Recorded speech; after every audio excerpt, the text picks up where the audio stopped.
I've lived on my family's land for as long as I can remember. It wasn't just a plot of dirt, or a house with a yard. It was a legacy, something my grandfather worked hard to buy and preserve. The best part of our property was the lake that stretched behind the house. It wasn't huge, but it was private, peaceful, and meant everything to me. Over the years, I made countless memories on that water, swimming, fishing, canoeing, and even hosting small cookouts for friends and relatives who came by. What made the lake even more special was the fact that it wasn't shared. It wasn't part of some HOA community pool, it wasn't a common area, and it definitely wasn't public property. The lake belonged to my land, it was fully mine, written down in the deed, crystal clear and legally documented. Yet, despite all of that, one person in particular always seemed to believe otherwise, Karen. Karen was the kind of neighbor everyone dreads having. She had recently been elected onto the HOA board in our neighborhood, and ever since then, she walked around like she owned the entire community. Rules that didn't exist before were suddenly being enforced.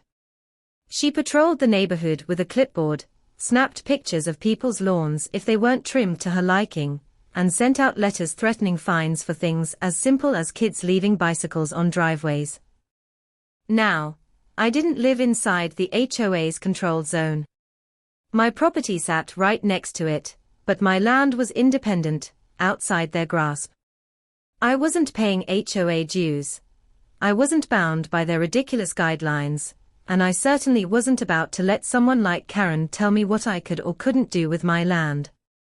Of course, that didn't stop her from trying. It all started on a warm Saturday afternoon.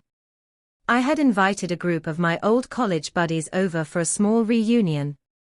Some of us hadn't seen each other in years, and the lake was the perfect spot to relax, grill some food, crack open a few drinks, and let loose.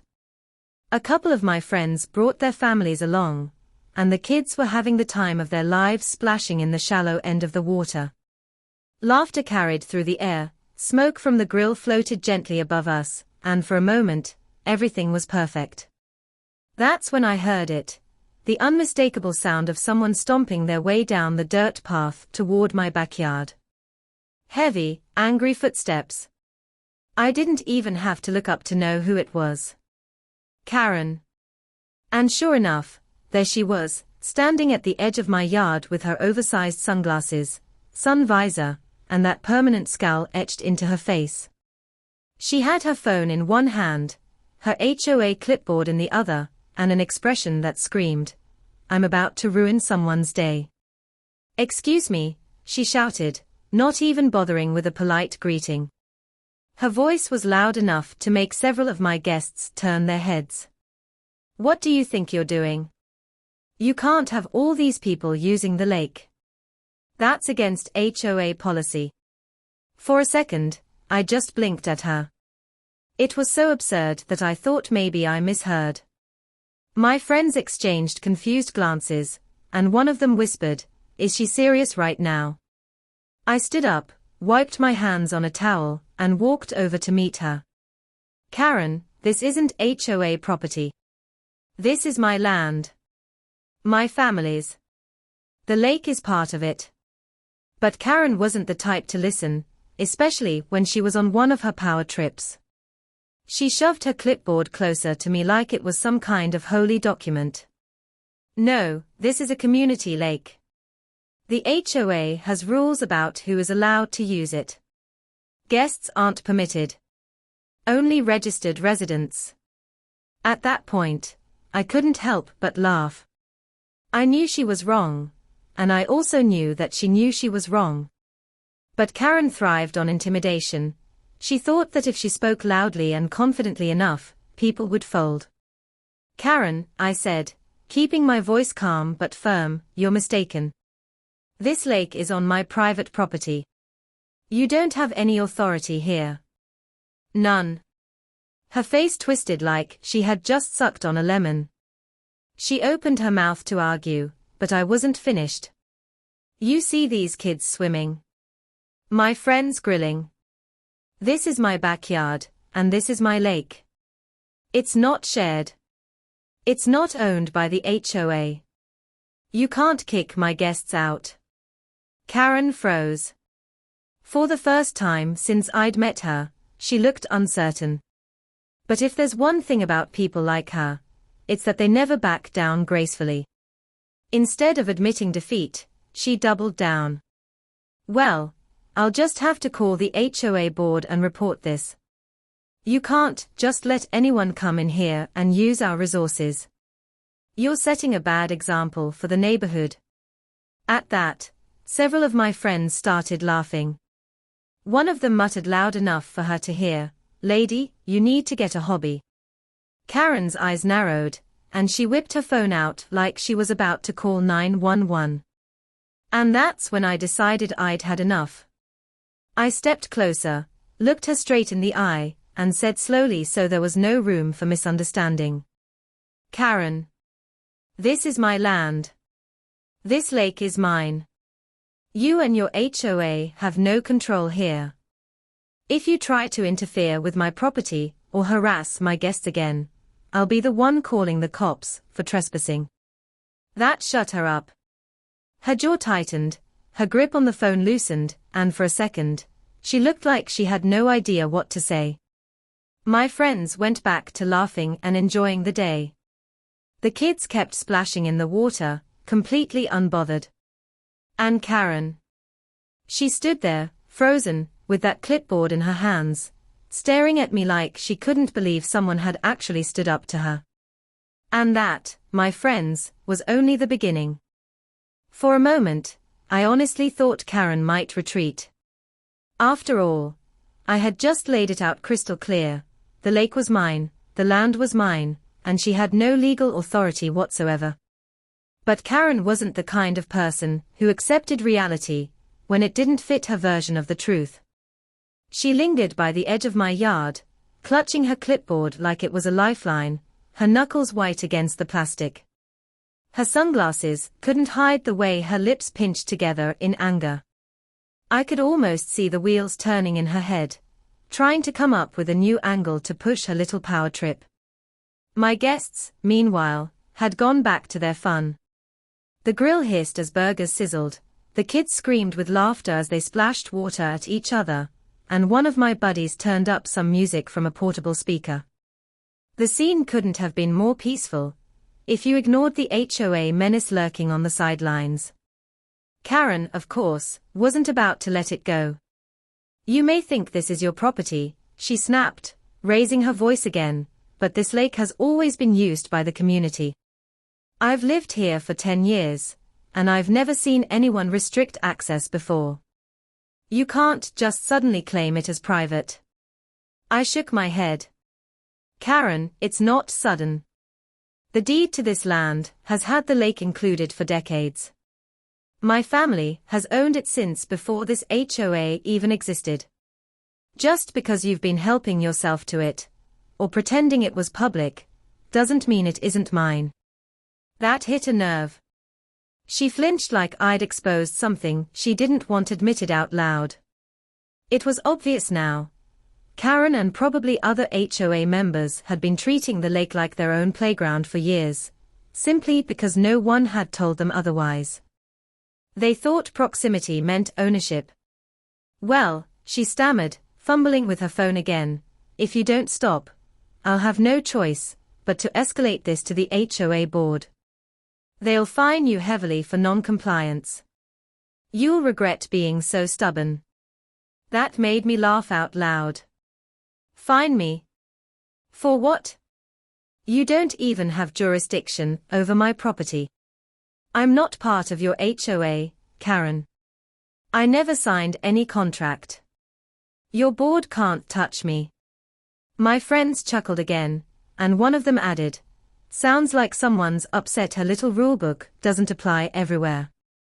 Karen's face turned beet red. She took a shaky breath, clearly furious that her threats weren't landing. For people like her, control was everything. When she couldn't enforce it, her whole sense of identity cracked. Still, she wasn't finished. "If you're going to be difficult," she said coldly, then don't be surprised when the authorities get involved. Noise complaints, safety violations, unauthorized gatherings, you name it. You're breaking rules whether you realize it or not. I stepped closer, lowering my voice so only she could hear me. Karen, you listen to me. I've been patient. I've been polite. But this is my private land. If you call the cops, that's fine. I'll gladly show them the deed that proves this lake belongs to me. And when they see you trespassing here, guess who's going to look like the problem? Her jaw tightened again. For a split second, I thought she might actually back down. But then, with the kind of stubborn pride only someone like her could have, she spun on her heel and stormed off, muttering something about not being done yet. I exhaled, shaking my head. My guests asked if everything was okay, and I reassured them it was fine. Still, I couldn't shake the feeling that Karen wasn't going to let it drop.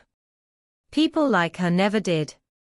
Sure enough, about 30 minutes later, as the sun dipped lower and painted the water in warm orange light, we saw her again. This time, she wasn't alone. Karen came marching down the path with two other HOA board members in tow, Mr. Jenkins, an older man, who always seemed grumpy about everything, and Linda, a woman who practically lived for neighborhood gossip. Both of them had the same self-important look plastered across their faces, like they'd just been summoned for an emergency board meeting. Karen pointed at me dramatically, as if unveiling a criminal to the jury. There he is. The one refusing to comply with HOA rules. Hosting unauthorized guests on the lake, blasting music, and disrupting the neighborhood peace. Linda clutched her pearls like she was watching a soap opera, while Jenkins squinted at me as though I was some delinquent teenager. I stood up slowly, setting down my plate of food. My patience had worn thin by now. Let me make this crystal clear for the last time, I said, raising my voice so everyone could hear. This lake is not part of your HOA. This land is mine. My family owns it. You have zero authority here. None. Nada. Zilch. Jenkins opened his mouth to argue, but I held up a folded document I'd grabbed earlier, the deed to my property. I had pulled it from my home office, just in case Karen really did try to pull a stunt like this. This, I said, holding it up, is the legal documentation proving it. The lake is private property. My private property. If you want to challenge it, feel free to waste your time in court. But until then, stop trespassing. The board members exchanged uncertain glances. Linda leaned toward Karen and whispered something, and I caught a flicker of doubt in Jenkins's eyes. Karen, however, looked furious. Her plan was falling apart, and she knew it.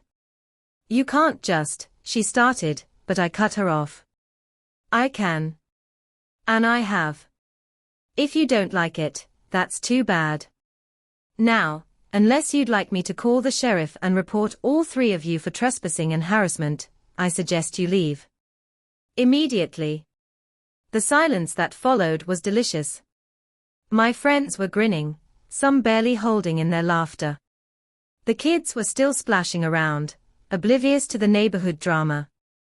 Finally, Jenkins cleared his throat and muttered, maybe we should discuss this later. Linda nodded reluctantly, her gossip-fueled excitement dampened now that the reality of trespassing charges was hanging over their heads. Karen, though. She just glared at me with pure venom in her eyes.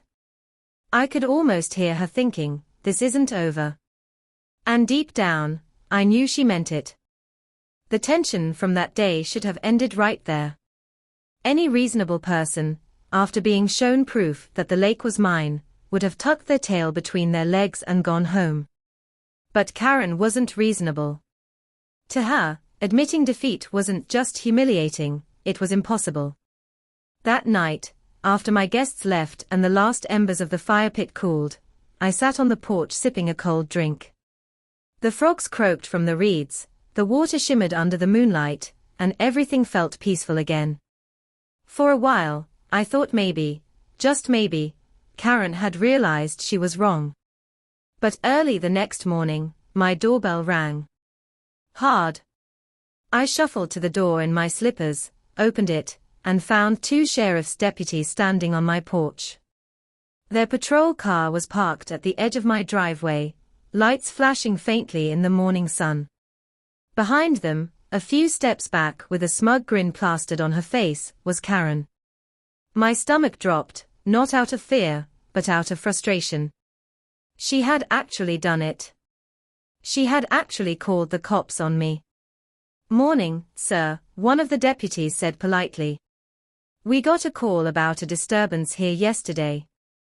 The complaint mentioned unauthorized use of the lake and possibly trespassing." I took a deep breath, nodded slowly, and glanced at Karen.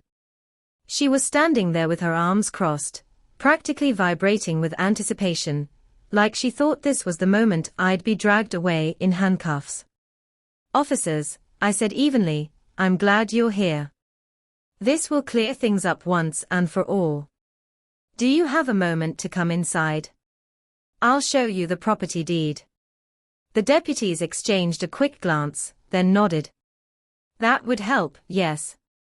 As I led them inside, Karen tried to follow, but I turned and stopped her at the door. "Not you. You're trespassing. Stay off my property." Her mouth dropped open, but before she could argue, one of the deputies gestured for her to stay back. Let us handle this." I almost laughed at the look on her face. Inside, I pulled the folder from my desk, the same one I'd shown her the day before. I spread the documents across the table, the original deed, the property map, the legal description of the land boundaries, and most importantly, the notation showing the lake was entirely within my property line. The deputies looked everything over carefully. They weren't in a rush, which I appreciated. When they finished, one of them nodded. "All right. That's clear enough. The lake belongs to you, sir. You're within your rights to have guests here. There's no violation." Relief washed over me, even though I'd known the truth all along.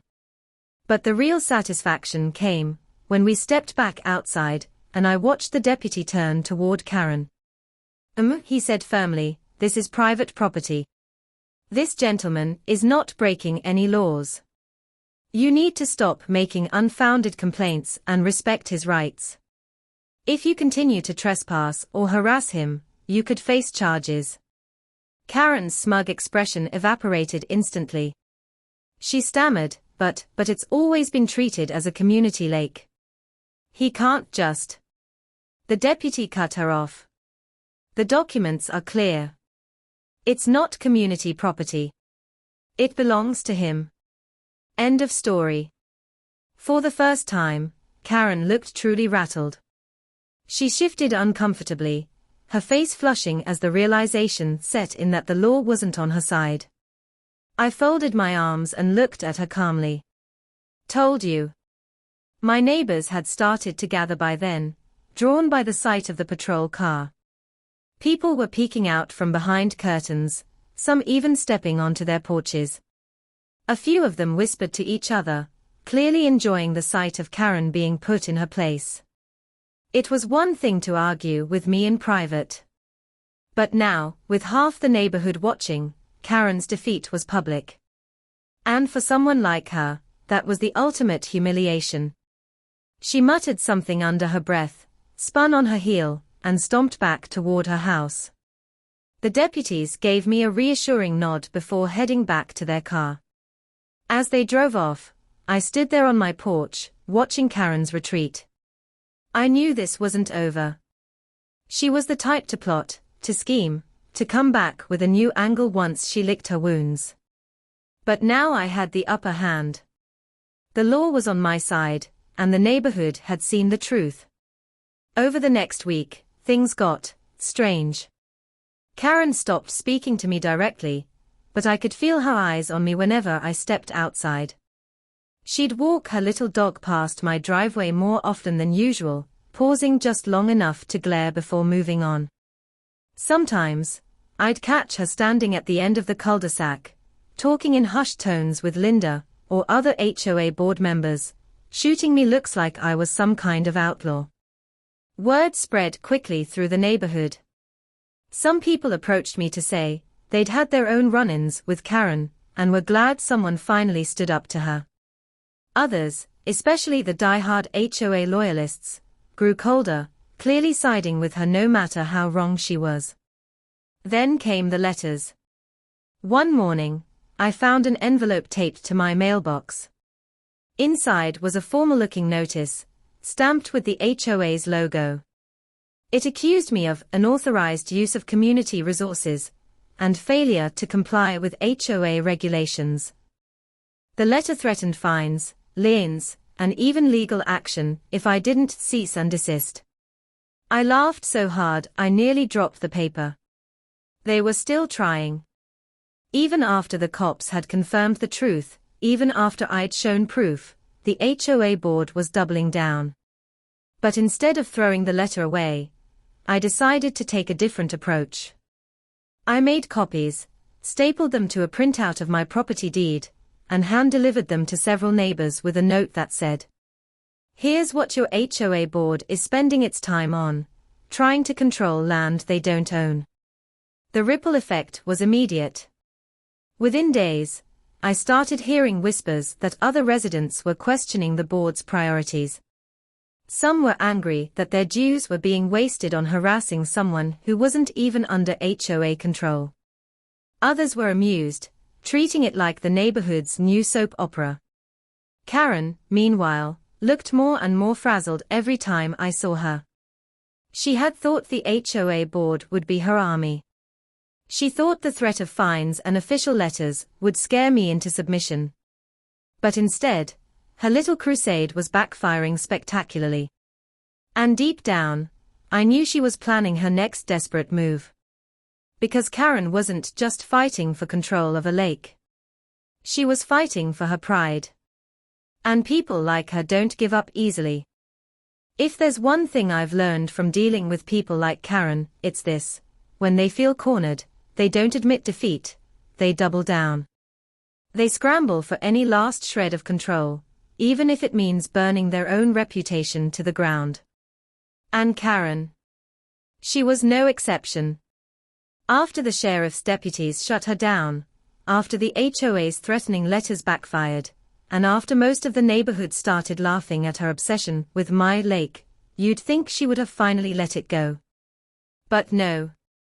2 weeks later, I woke up to the sound of machinery. At first, I thought one of the neighbors was just doing early yard work. But as I stepped onto my porch, I froze.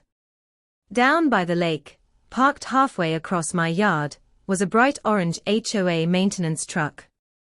And standing proudly beside it, directing 2 workers in safety vests, was Karen. They were hammering stakes into the ground, unloading rolls of rope, and setting up what looked like, unbelievably, a fence. Right along the water's edge. On my property. I stormed down there, my blood boiling. "What the hell do you think you're doing?" Karen turned, her smug smile returning like it had never left. "We've voted, and the board has decided this lake is a community resource. We're installing a perimeter fence to restrict access to non-residents. This is for safety, you see. Liability concerns." I was so stunned, I almost laughed. "You're building a fence? On my land? Without permission?" "That's right," she said, holding her clipboard up like a shield. "You can't stop us. The HOA has jurisdiction here, whether you want to accept it or not." Her workers avoided eye contact, clearly uncomfortable, but they kept hammering stakes, because Karen barked at them like a drill sergeant. That was it. Enough was enough. "Karen," I said, my voice low and deadly calm, "you've just crossed a line." She smirked. "Oh, what are you going to do? Call the cops again? They won't stop progress." I pulled my phone from my pocket. Actually, yes. That's exactly what I'm going to do. And this time, I'll be pressing charges. Trespassing. Property damage. Harassment. You name it. Her smugness faltered for a second, but she tried to recover. You wouldn't dare. I raised the phone to my ear. Watch me. Within 20 minutes, 2 sheriff's deputies arrived. Not the same ones as before, but just as professional. They walked down to the lakeside, took one look at the half-built fence, and shook their heads.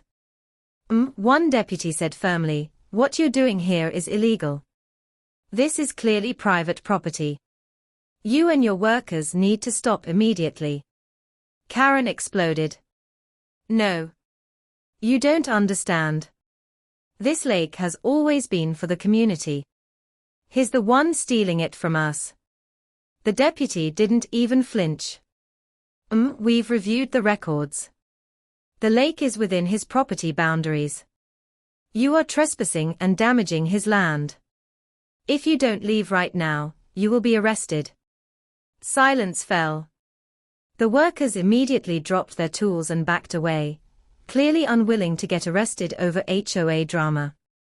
Karen, on the other hand, stood frozen, her face cycling through rage, disbelief, and panic. You can't do this to me," she finally sputtered. "I'm on the board. I represent the neighborhood. And this gentleman represents the law on his own property," the deputy shot back. "Leave? Now." Karen's hands shook. She looked like she might actually try to argue again, but the reality of the flashing patrol car, the deputy's stern expressions, and the gathering crowd of neighbors watching from the street finally broke her. With a strangled huff, she spun around and stormed off, her visor nearly falling off her head as she stomped up the path. The deputies helped me file a report, documenting the attempted fence installation and property damage. They promised that if Karen, or the HOA, tried anything like this again, it could result in serious legal consequences. As the maintenance truck drove off and the last of the workers disappeared, my friends, who had come over after hearing the commotion, clapped me on the back. "Man," one of them said with a grin, "you handled that like a champ." She looked like she was about to melt. And honestly, she kind of did. From that day forward, Karen avoided me completely. No more stomping down the path, no more clipboard threats, no more HOA letters taped to my mailbox.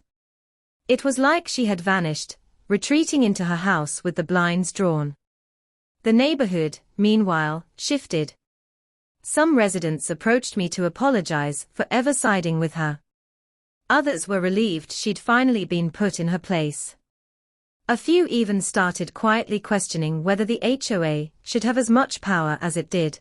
After all, if they could try to seize control of land they didn't even own, what else might they try?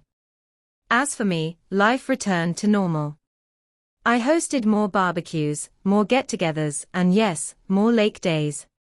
Every time I saw the water shimmering in the sun, I felt a sense of pride. Not just because I owned it, but because I had stood up for myself against someone who thought they could bully me into submission. Karen had tried to kick my guests off the lake. She had tried to rewrite history, bend the rules, and even call the cops on me. She had thrown every trick in the HOA handbook at me. And in the end, all she got was humiliation. Because the truth was simple, the land was mine. The lake was mine. And no HOA Karen could ever change that.